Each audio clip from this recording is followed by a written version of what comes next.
rapid technological changes are proving to be a big headwind for many companies as they enable newcomers to leapfrog established businesses. And we've seen that across the economy, from retail to banking and even car manufacturers. So I think we need to be alive to the changes that are taking place within the industry and evolve and adapt with them. But ultimately, I think our core strength is that we are a people business and we have long and established client relationships that are built on trust.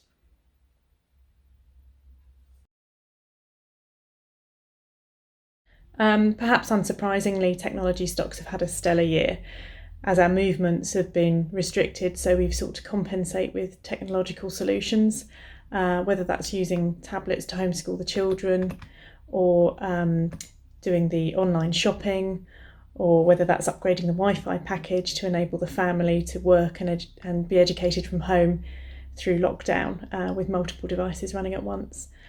The pandemic has certainly increased these trends, and as a result, we've seen the share prices of businesses like Amazon, Microsoft, and Ocado really increase.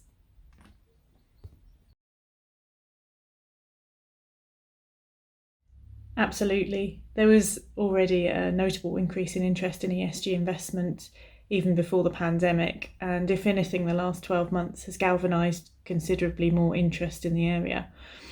It does feel a bit like the pandemic is a moment of reckoning, and you think the impacts are both vast and daunting. It doesn't take a huge leap of the imagination to consider the potential consequences of unchecked climate change, for instance.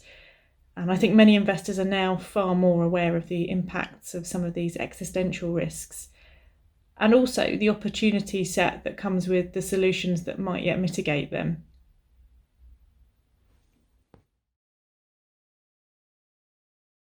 My children are 4 and 6, so for me, juggling work and life isn't a new concept. In fact, there have been some benefits to working from home, spending more time with the family, not having to contend with the daily commute. Now, that said, I do miss the camaraderie that comes with working in the office, the idea sharing that takes place, and particularly being able to meet my clients in person. Clearly, the last year has been challenging for everyone. Working parents like my husband and I have had dual pressures of trying to entertain and educate children whilst also working from home.